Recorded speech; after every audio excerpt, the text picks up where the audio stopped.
supaya tahu alur ceritanya ya. Ya, Lukas 23 ayat 33 sampai 43. Ya, saya akan baca.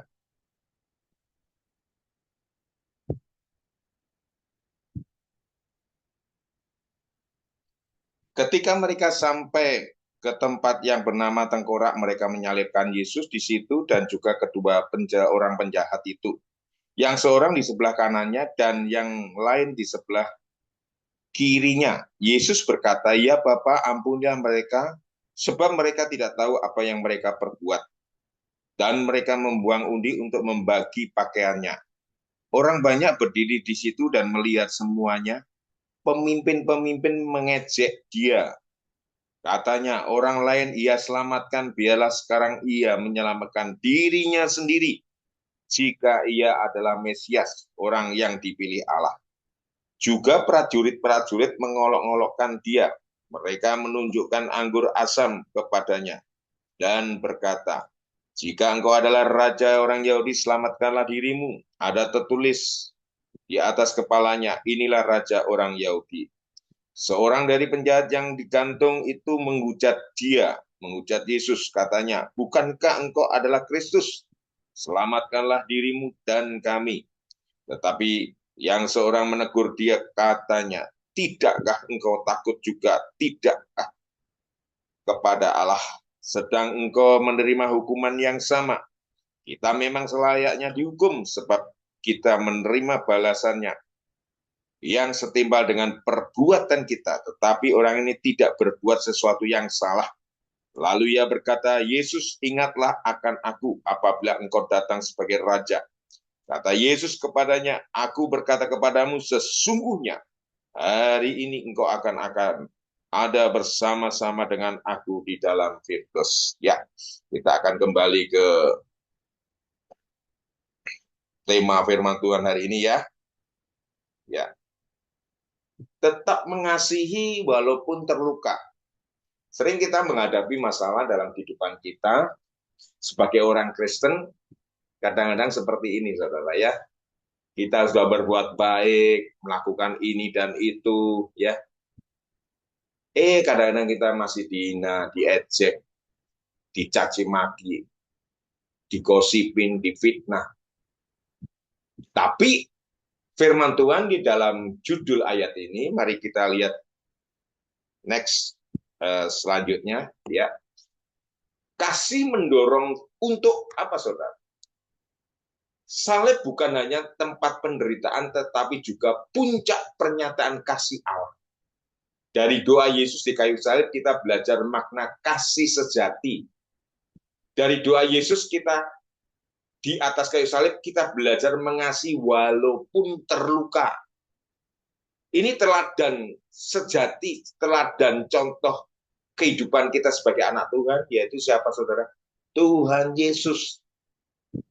Bayangkan dia diejek, dihina, diludahi, dicambuk, ditelanjangi.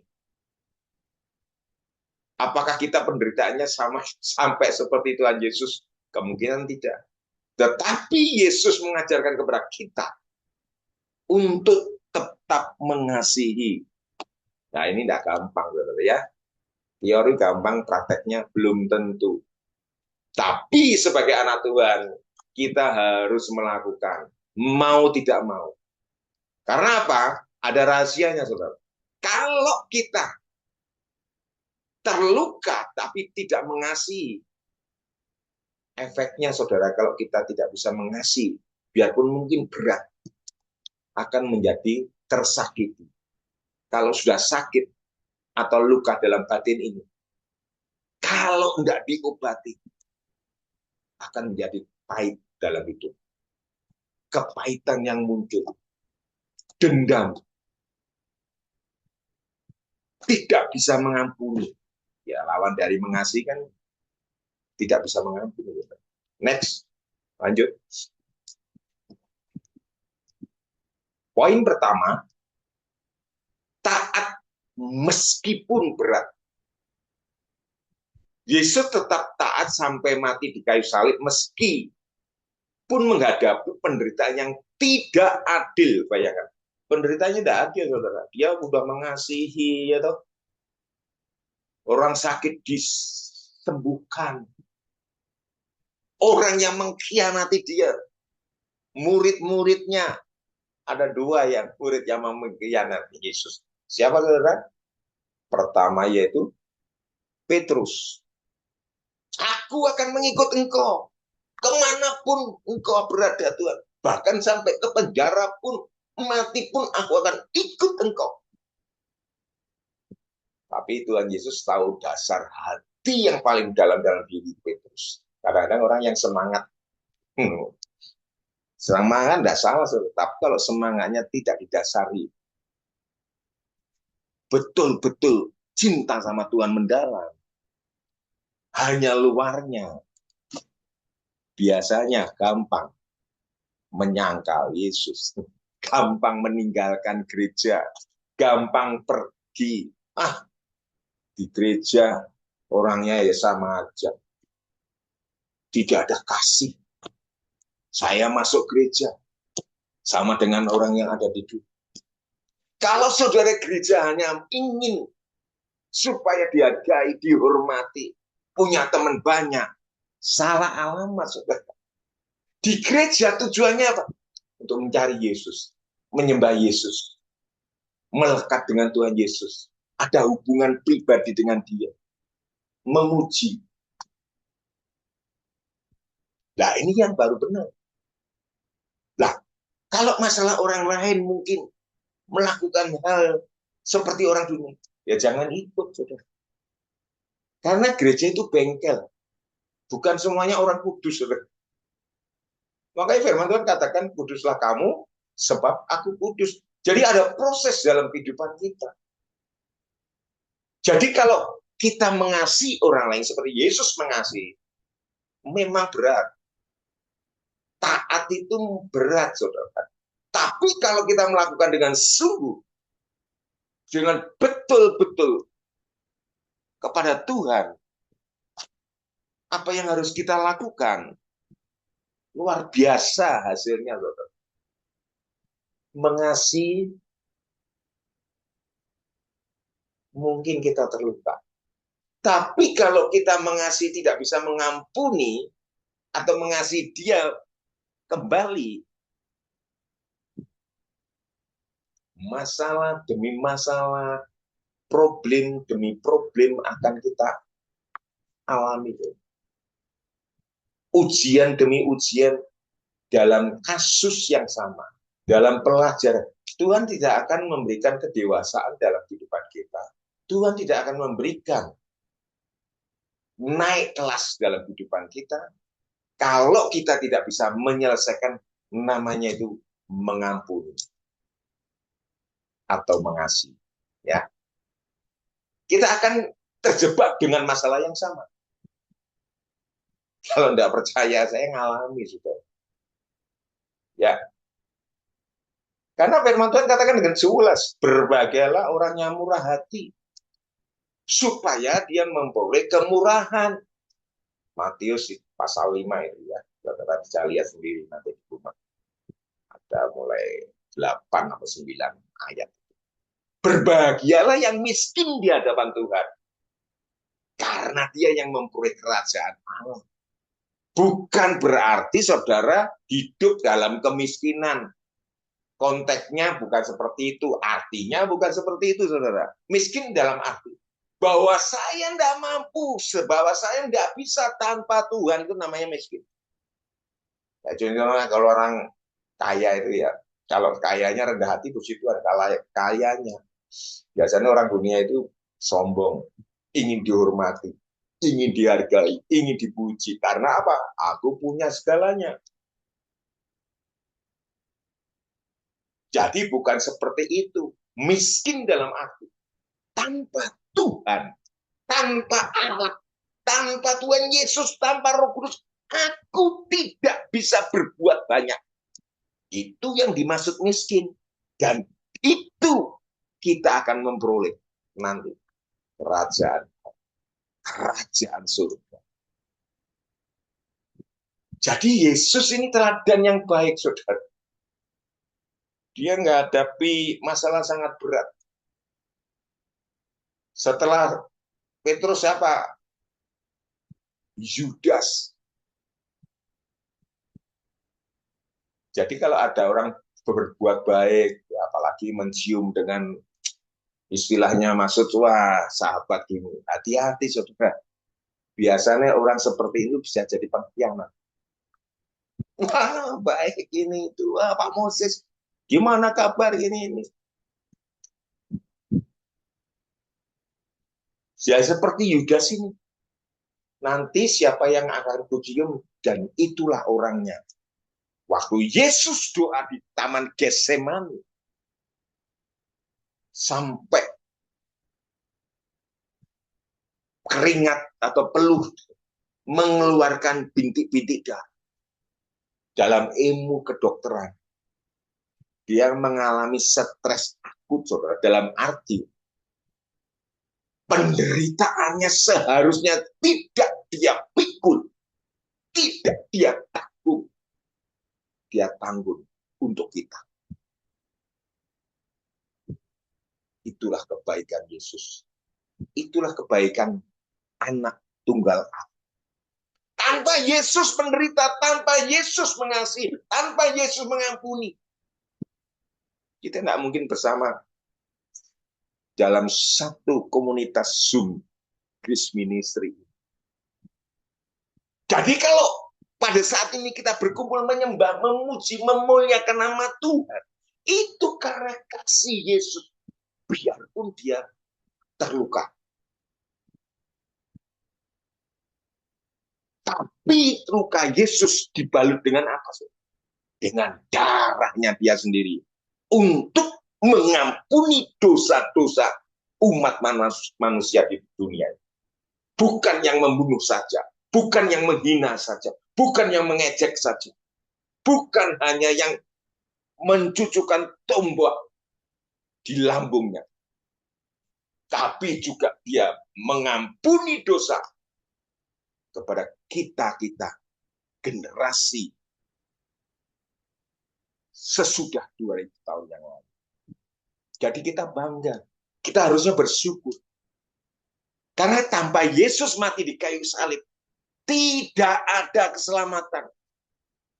Tidak ada pengampunan di dalam diri kita kepada Allah. Mengapa saya katakan tidak ada pengampunan? Upah dosa ialah maut. Kita tahu ya ceritanya Adam Hawa. Bagaimana dia makan buah yang seharusnya dia tidak makan. Akhirnya dia telanjang. Disitulah hubungan antara Allah dengan manusia terputus. Sehingga ada kata dalam surat Roma, upah dosa maut. Apa itu maut? Kematian kedua. Apa itu kematian kedua? Neraka kekal. Di dalam neraka itu ada apa? Ada api yang tidak pernah padam selama-lamanya. Jadi jangan main-main dengan hidup kita. Orang bisa melihat kita mungkin melayani, oke. Orang bisa melihat kita menyembah, memuji Tuhan, oke. Orang bisa melihat kita menyampaikan firman dengan kebenaran, oke. Tetapi kalau hati kita terluka dan itu tidak kita tempel dengan kasih darah Kristus atas pengampunan dan mengampuni orang yang melukai kita, tidak ada keselamatan, saudara. Serius, tidak ada keselamatan. Memangnya ada ayatnya, Pak? Jadi jangan kita bangga kalau kita sudah percaya Yesus, lahir baru, dibaptis, selamat. No, tidak seperti itu. Ada proses yang harus kita jalan, kecuali penjahat di sebelah kanan Yesus. Itu langsung masuk Firdaus, saudara.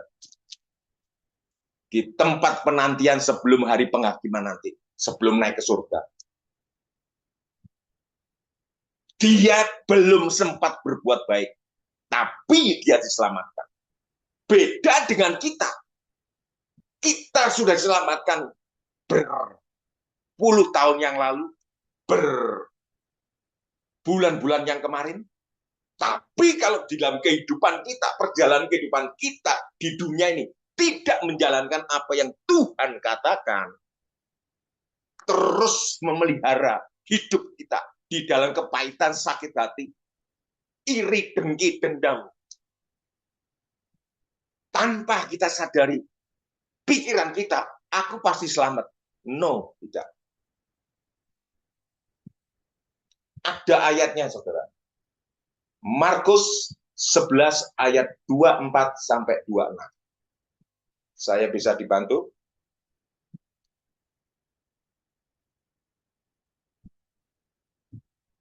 Ya, Markus 11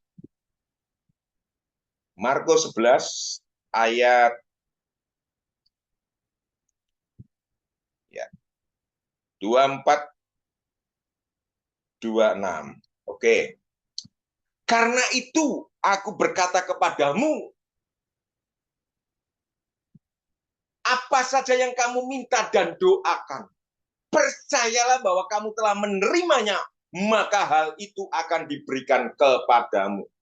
Kita di sini salah satunya ya, bukan satu-satunya ya, saya tidak ngomong satu-satunya. Salah satunya kan yang kita minta kan di ayat ini, saudara. Supaya sukses, berhasil, diberkati, rumah tangga harmonis, damai sejahtera, tidak ada sakit penyakit, hidup sehat walafiat, umur panjang, punya berkat melimpah. Itu kan tujuan kita. Tapi jangan lupa ayat di bawahnya ini, saudara. Dan jika kamu berdiri untuk berdoa, ampunilah dahulu sekiranya ada barang sesuatu di dalam hatimu terhadap seseorang. Siapa itu seseorang? Bisa istri, bisa anak, bisa suami, bisa famili, bisa saudara, bisa tetangga, bisa teman sekerja, bisa orang lain. Supaya juga Bapamu yang di surga mengampuni kesalahan-kesalahanmu. Ini pelajaran yang tadi temanya. Mengampuni, mengasihi, biarpun mungkin sakit, terluka. Jangan luka itu sampai menganga kita biarkan, tapi dibalut oleh darah Yesus. Nah, itu akan membuat kita sembuh. Kita melupakan. Nah, itu yang disebut tadi saya katakan, lulus ujian. Bukan berarti kan lulus ujian masalah sakit hati, bisa mengampuni, nggak ada masalah lain. Masih ada selama kita hidup di dunia ada. Tapi masalahnya tidak sama lagi seperti yang kita alami. Tahu ya? Itu yang disebut proses kedewasaan menuju supaya kita sebagai pembelai Kristus yang siap dijemput pada saat Yesus datang kedua kali.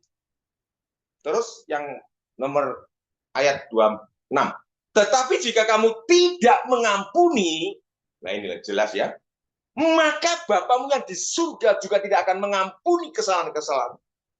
Jadi kalau mungkin kita ada godaan, serangan, tekanan, nggak usah digopris, nggak usah dipikir di sini, saudara. Kalau sudah dipikir di sini, nanti akhirnya masuk ke sini, saudara. Kalau sudah masuk ke sini, wah, nggak bisa tidur, saudara. Nggak ada damai sejahtera. Aku nggak salah kok.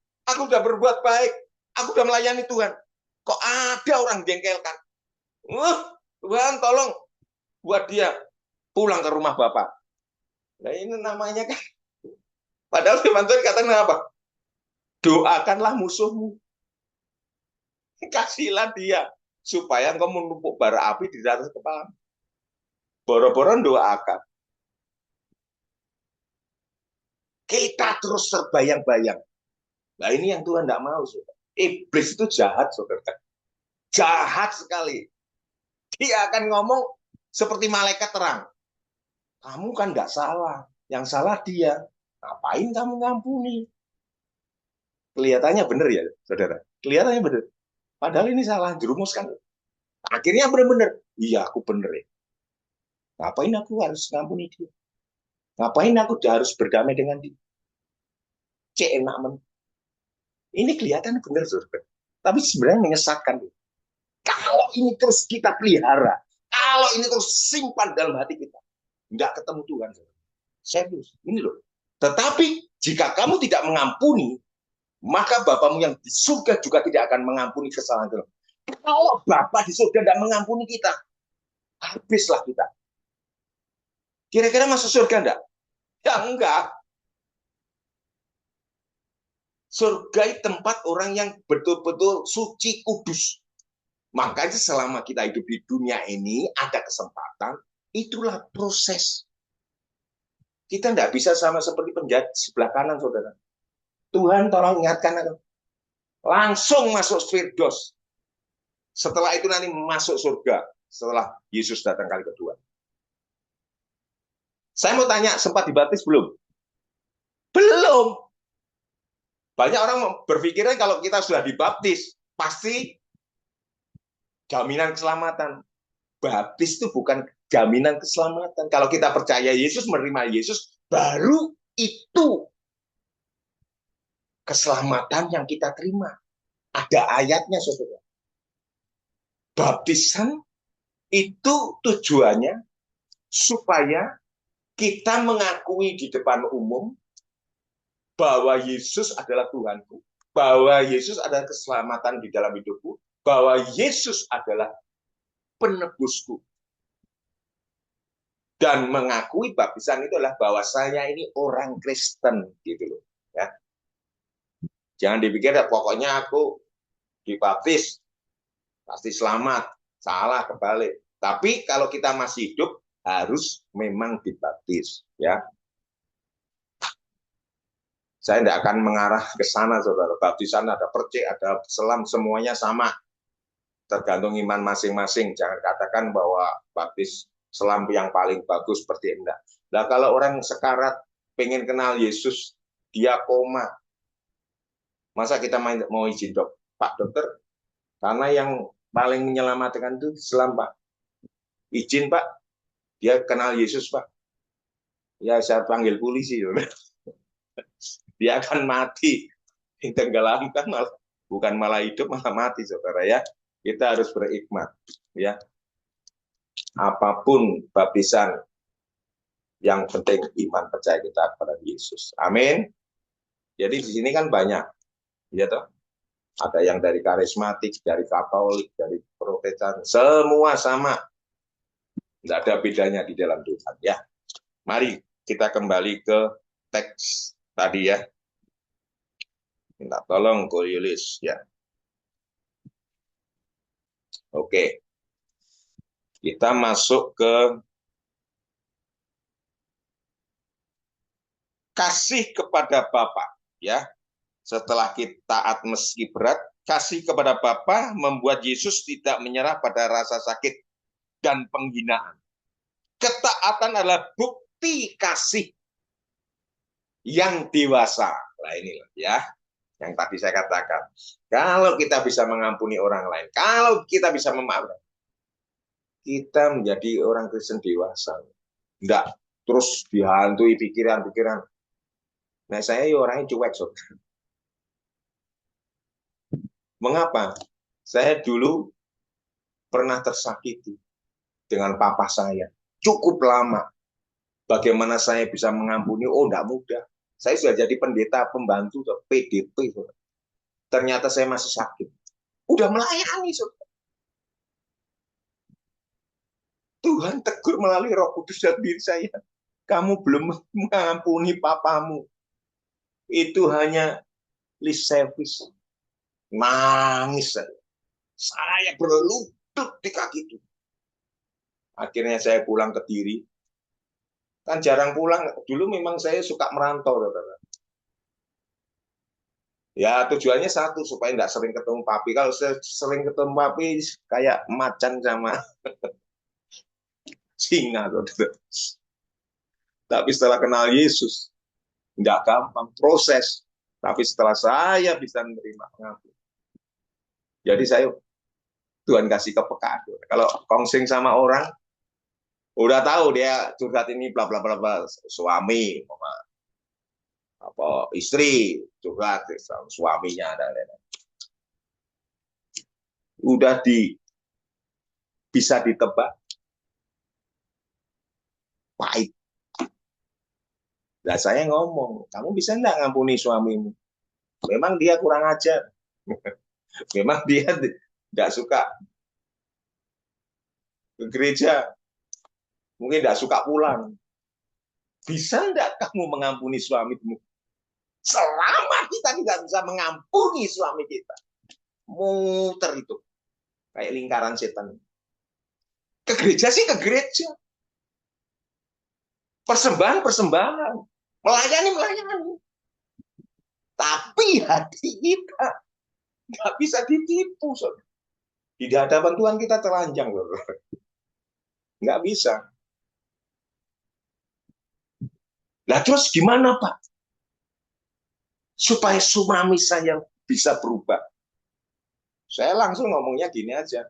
Ya maaf Bu, ya supaya dia nggak tersinggung. Ya Ibu yang berubah dulu kan. Karena Roh Kudus dalam hati saya ngomong dengan jelas. Ibu masih menyimpan kepahitan. Langsung dia nangis. Benar Pak. Nah bagaimana Ibu pengen suaminya bertobat kalau ibunya sendiri enggak bertobat? Singkat cerita, dia nurutin saudara. Di waktu saya pelayanan masih di Betani, Mojokerto dulu sebelum ke Jakarta. Nyiapin kopi kalau dia pulang kerja dari perusahaan. Ya toh? Oh mungkin bukan berarti waktu dia berbuat baik, suaminya yang baik. Enggak, saudara. Semakin digoda. Supaya maksudnya bisa cerai. Dapat will-nya itu. Tapi saya ngomong, ini ajaran Kristus, ajaran firman. Kasih, biarpun sakit, biarpun terluka.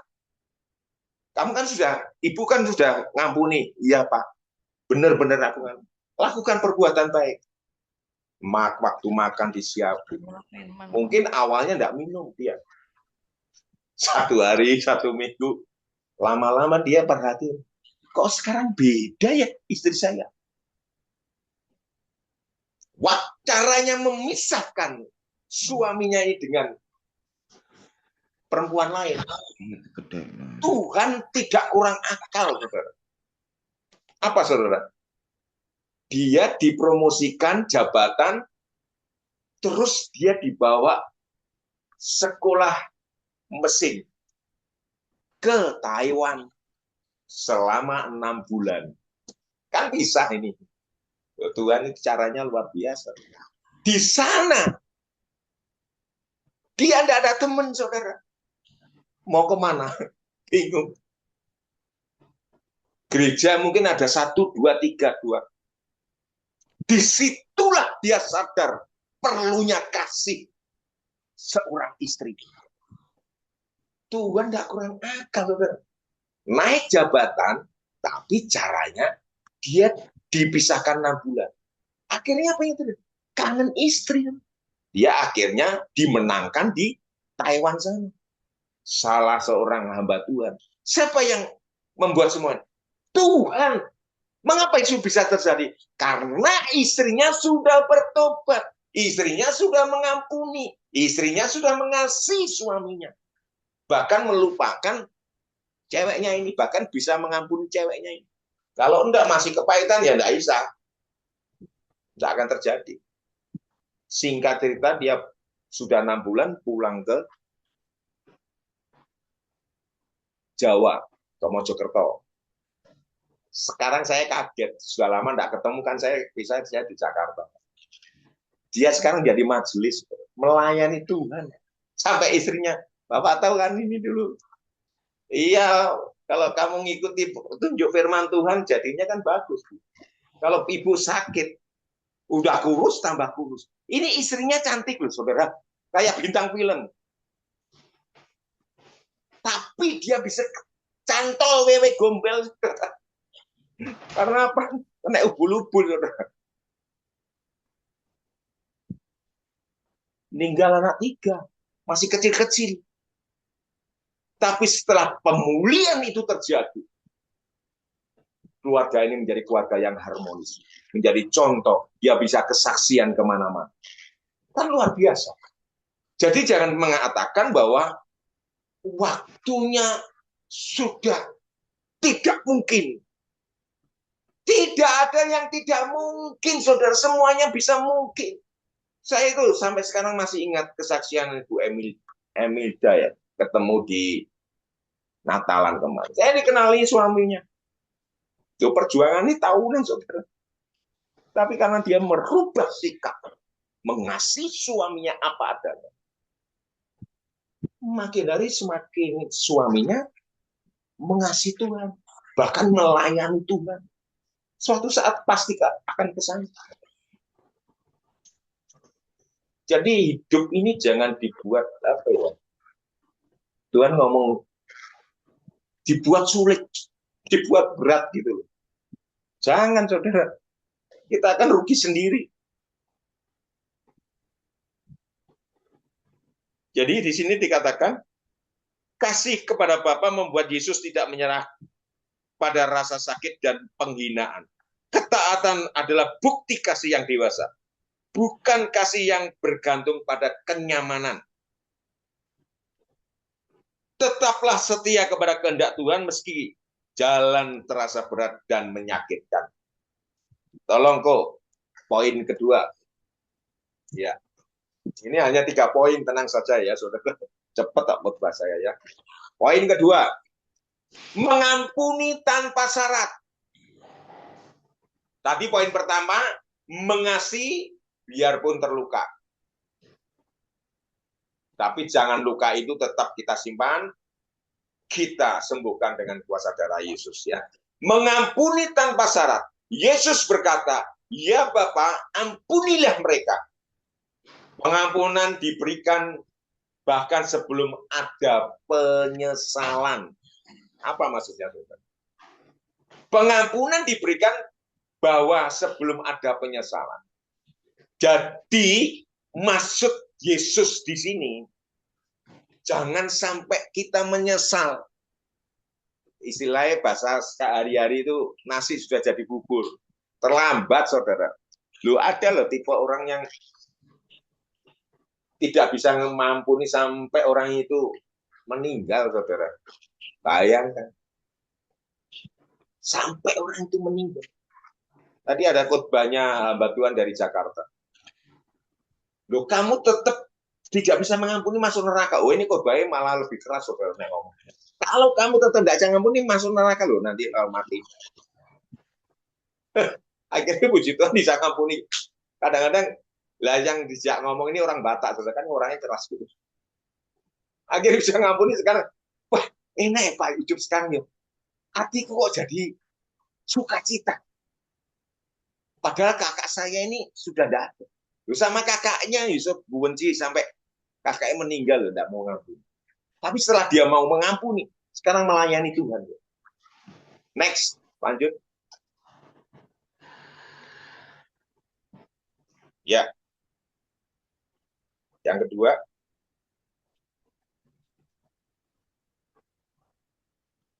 pengampunan membebaskan bukan hanya yang diampuni, tetapi juga yang mengampuni.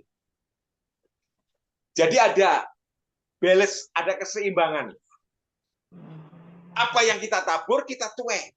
Kalau kita menabur pengampunan, kita akan menuai juga orang yang diampuni merasa bebannya juga terlepas. Kita sendiri juga terlepas. Jadi dua-duanya ada berkat di sini, saudara. Belajarlah menyerahkan luka kepada Tuhan. Jadi luka yang saya sebut tadi itu ya, mengasihi tapi terluka, serahkan sama Tuhan, nanti dibalut. Disembuhin. Makanya ada orang yang kena kanker, mengapa kok tidak sembuh-sembuh? Tapi puji Tuhan di sini banyak kesaksian orang yang kena kanker, Tuhan sembuhin. Mayoritas banyak. Ya karena salah satunya mungkin ada problem masalah hati. Waktu dia mengampuni kesalahan suami atau istri, atau tetangga, teman kantor, atau orang tua, atau siapapun, kanker, sel-sel kanker ini tidak aktif, tidak bergerak, dia cenderung pasif. Karena setiap kehidupan kita semua itu sebenarnya ada benih sel kanker. Cuma kanker aktif atau pasif, ganas atau zina. Nah, ini pengaruhnya di hati. Jadi orang yang tanya aja orang yang disembuhi penyakit, mengapa kok kamu bisa sembuh? Salah satunya ini. Saya tidak ngomong satu-satunya, salah satunya. Iya Pak, saya nyimpannya udah lama Pak. Akhirnya saya malah sakit Pak. Setelah saya mengampuni dengan sungguh-sungguh, Tuhan sembuhin saya. Belajarlah menyerahkan luka kepada Tuhan, jangan biarkan kepahitan merampas damai sejahtera. Jadi orang kalau pahit, pasti tidak punya damai sejahtera. Pasti tidak punya sukacita. Yang omongannya pasti pahit. Pasti tidak enak. Itu yang terjadi. Next, lanjut. Poin ketiga. Tetap menyatakan berkat. Yesus menjanjikan keselamatan kepada penjahat yang bertobat. Ya, yang tadi saya sudah katakan, dia belum sempat berbuat baik. Berarti kalau gitu untuk kita selamat harus berbuat baik toh, Pak? Enggak. Kebaikan kita tidak menyelamatkan, saudara. Harus jangan dibolak-balik, saudara ya. Tetapi setelah kita diselamatkan Tuhan, memperoleh jaminan keselamatan hidup yang kekal, baru kita melakukan perbuatan baik yang disebut buah-buah roh. Ada 9 buah kan di situ. Nah itu baru kita praktekkan ya. Kasih, sukacita, lemah lembut, penguasaan diri. Yang terakhir. Ya. Karena apa? Keselamatan itu bukan hasil usaha kita. Keselamatan itu bukan jerih payah kita. Di dalam Efesus 2 ayat 8 sampai 10 nanti baca di rumah. Keselamatan adalah anugerah yang diberikan Yesus Kristus di kayu salib cuma-cuma. Kadang-kadang yang cuma-cuma ini kadang-kadang kita susah ya. Padahal udah diberitakan Injil, siapa itu Yesus? Masa Allah beranak? Tapi kalau dia nangkep bahwa dia butuh keselamatan, dan dia ini adalah jalan lurus, jalan kehidupan dan kebenaran, harusnya mau percaya, saudara. Yohanes 14 ayat 6. Akulah jalan dan kebenaran dan hidup.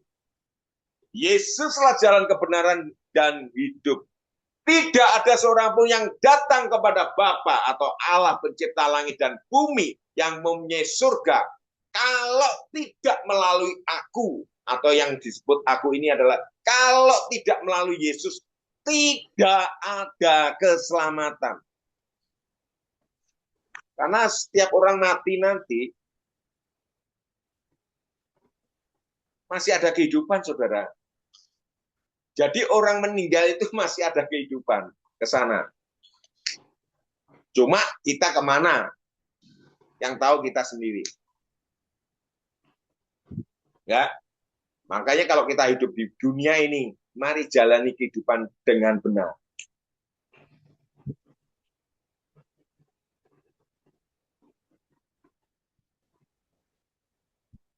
Hidup tanpa kasih Tuhan, hidup tanpa kebenaran Tuhan,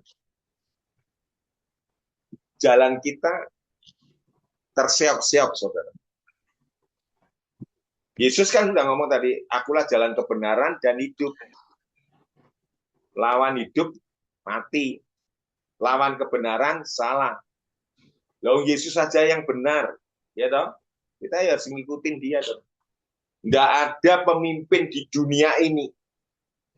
Nabi pun di dunia ini yang berani mengatakan akulah jalan kebenaran dan hidup. Hanya Yesus satu-satu. Jadi kalau kita punya Yesus itu luar biasa.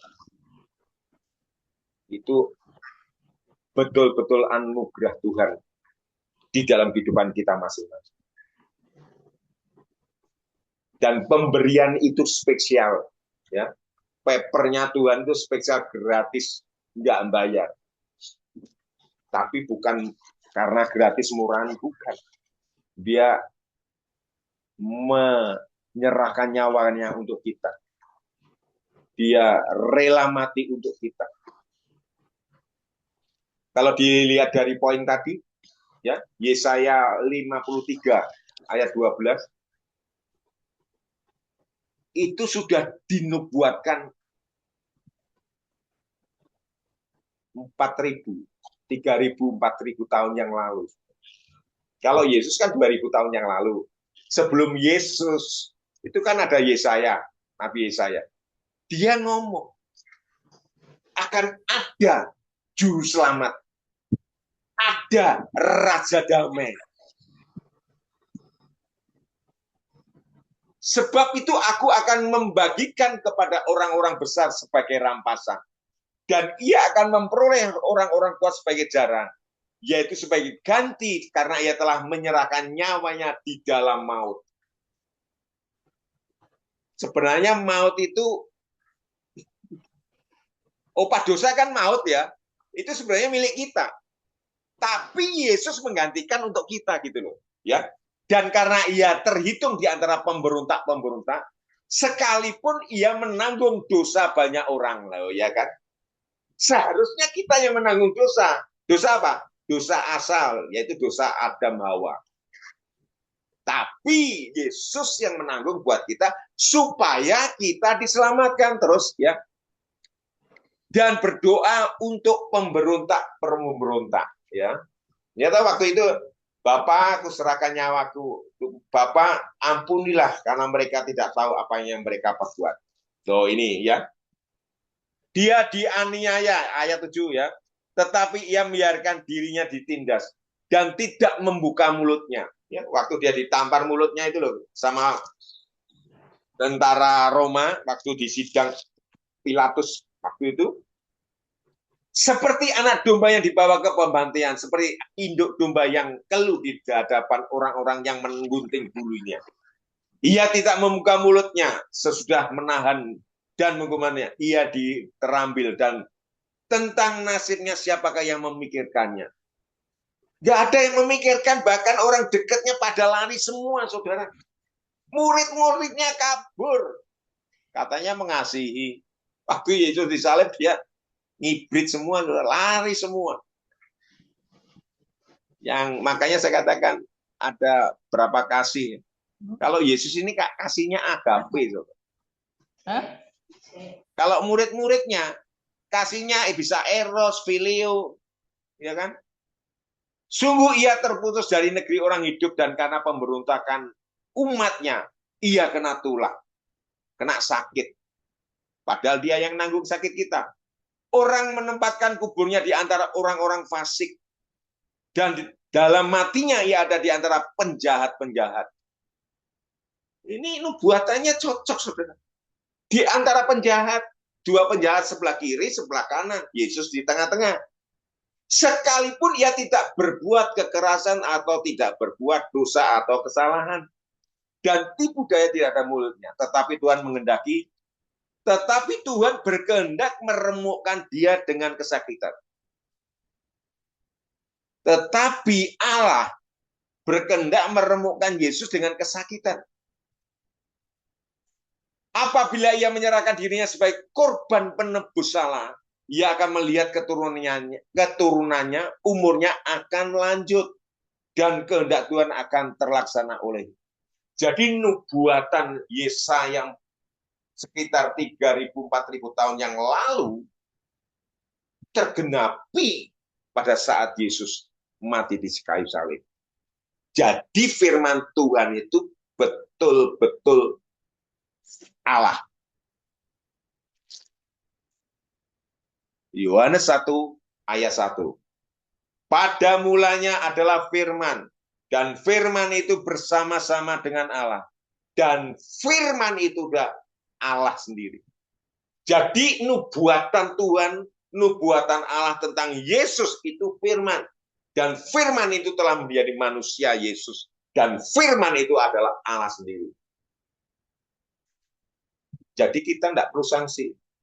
Kalau ada mungkin pengajaran lain yang mengatakan kebaikan, banyak saudara. Pengajaran memang baik, tapi apakah baik itu benar? Nah ini masalahnya. Jangan mencuri. Pengajaran yang lain mengatakan jangan mencuri. Jangan berzina. Pengajaran lain mengatakan. Tetapi pengajaran di dalam firman Tuhan itu kebenaran. Baik belum tentu benar, tapi kalau benar pasti baik. Saudara ngerti ya? Karena Yesus adalah jalan kebenaran dan hidup. Berarti Yesus itu benar dan juga baik. Baik buat siapa? Buat kita, buat orang berdosa, buat semuanya. Saya bisa ada di sini karena anugerah Tuhan, kebaikan Tuhan. Kalau enggak mungkin enggak tahu hidup saya. Karena banyak teman-teman saya meninggal. Gara-gara apa? Mabuk. Nabrak ting, macam-macam lah. Sampai di pos tumbling mabuk. Kalau saya kenal Tuhan Yesus itu karena anugerah. Jadi kembali 3 poin tadi ya, sudah. Pertama, mengasihi biarpun terluka. Terus yang kedua, yaitu untuk mengakhiri firman Tuhan ini sekali ini, ya, mengampuni tanpa syarat. Yang terakhir, tetap menyatakan berkat. Jadi, dari 3 poin ini, kita boleh bisa memahami. Kalau kita bisa mengampuni orang, kalau kita melupakan, yang poin ketiga, kita akan menerima berkat-berkat yang tidak terduga dari Tuhan. Kiranya firman Tuhan yang sangat singkat ini bisa memberkati kita semua. Mari kita akan berdoa. Bapa kami surga, di dalam nama Tuhan Yesus, kami ucap syukur. Ajari kami untuk tetap hidup dalam kasih-Mu, kebaikan-Mu, firman-Mu. Ajari kami terus selalu berbuat baik kepada siapapun. Biarpun mungkin sakit, tapi itu pengajaran-Mu Tuhan, supaya kami mendoakan siapapun mereka, bahkan firman-Mu berkata, doakanlah musuh-musuhmu, sehingga mereka bisa berbalik kepada jalan yang benar, biar malaikat Tuhan boleh bersuka cita karena kebaikan.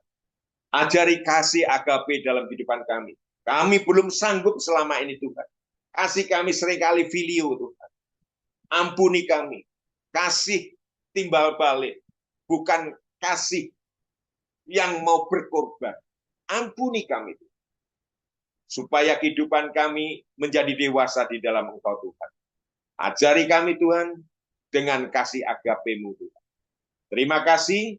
Biarlah berkat Tuhan mengalir dalam setiap kehidupan kami semua, termasuk kami sendiri Tuhan. Di dalam satu nama, Yesus Kristus Tuhan, kami sudah berdoa dan ucap syukur. Haleluya. Amin. Terima kasih Bu, saya serahkan kepada Bu Amili. Ya, terima kasih kepada Bapak Gembala Stephen Moses atas firman Tuhan yang sudah disampaikan kepada kita, luar biasa. Ya. Mari kita belajar dari firman Tuhan ini benar-benar bisa taat, bisa mengampuni tanpa syarat, dan bisa memberkati walaupun walaupun sakit ya, tetap bisa Amin. memberkati luar Terima kasih biasa. Bu, Tuhan. Ya. Terima kasih kepada Bapak Gembala Stephen Moses atas pelayanannya. Tuhan Yesus menyertai dan memberkati dengan kekuatan, kesehatan, umur panjang, kemampuan dan kehidupan yang berkemenangan dan dipakai Tuhan semakin luar biasa menjadi alat kemuliaan Tuhan. Amin. Tuhan memberkati.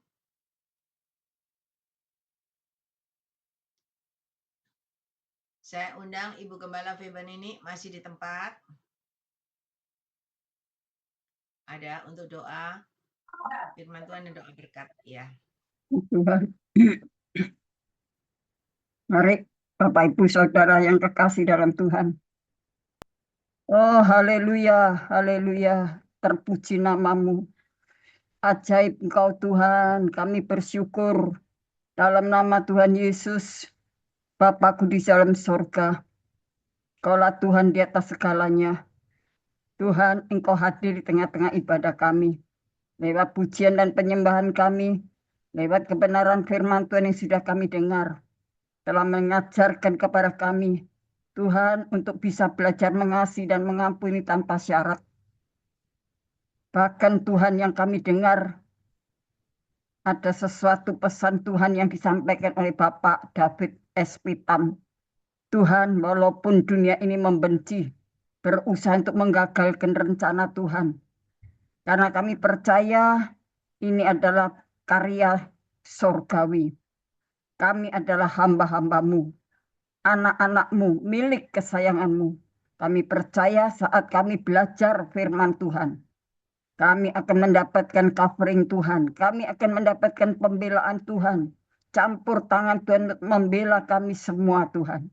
Kami bersyukur biarlah Tuhan mengampuni, mengasihi.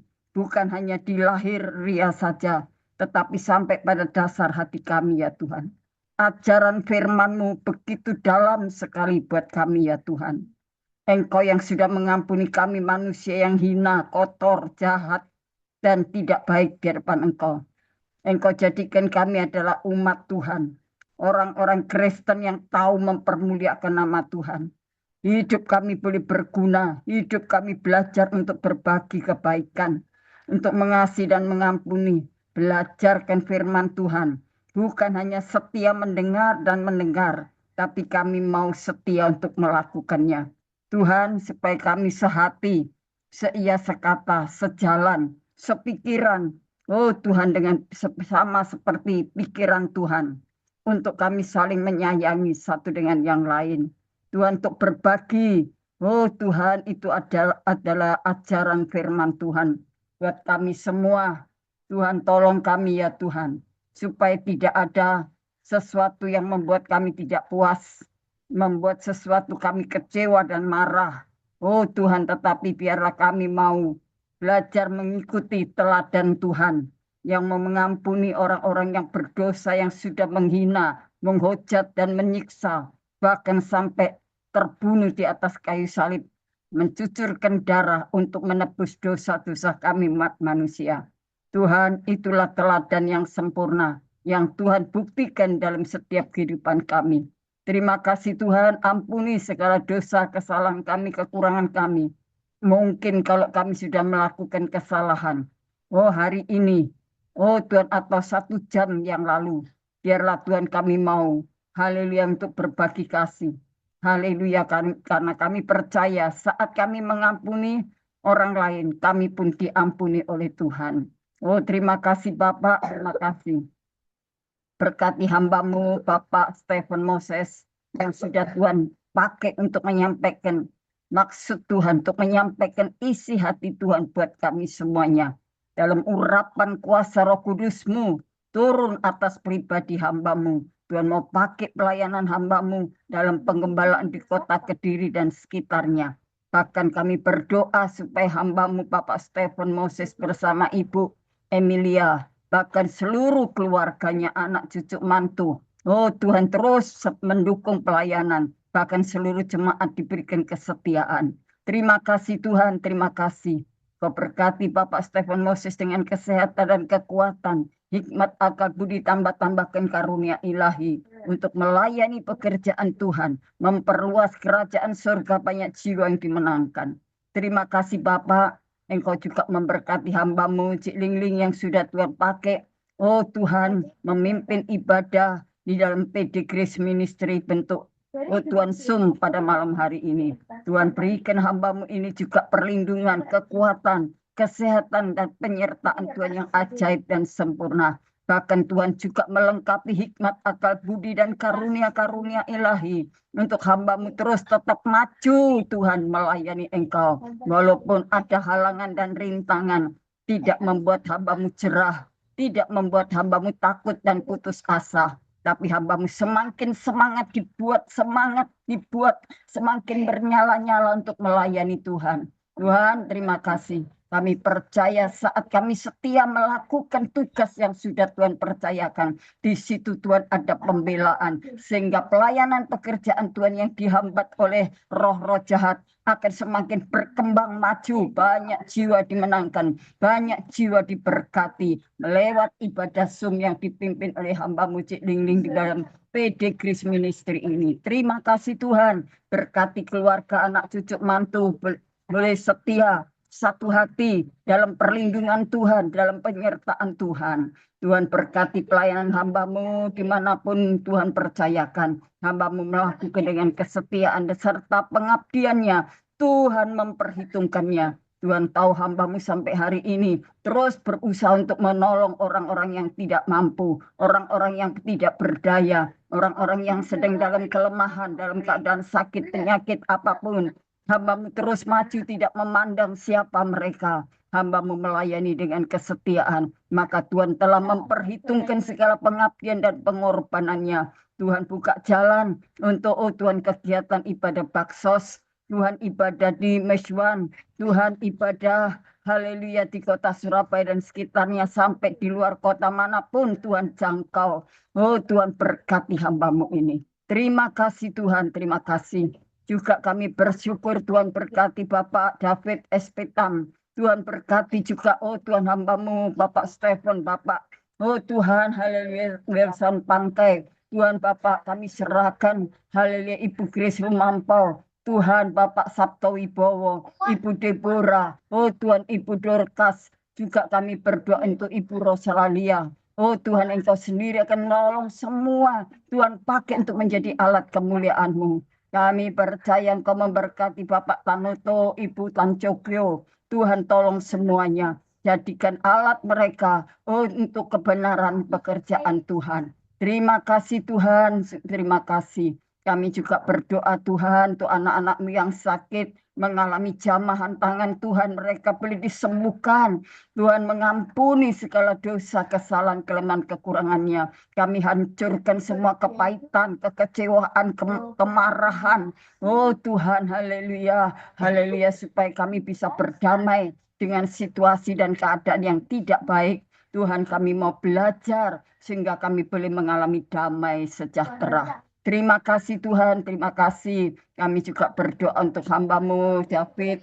Tuhan Kristianto, juga bersama Sylvia. Tuhan juga kami doakan anak-anaknya, rumah tangga dan keluarganya terus semakin bahagia. Tuhan berkati perekonomiannya, berkati hidup pernikahannya, lindungi jaga Tuhan pekerjaan sekulernya. Tuhan tolong senantiasa biar mereka selalu dalam keadaan sehat walafiat untuk melayani pekerjaan Tuhan. Terima kasih juga kami berdoa untuk hamba-Mu Julius.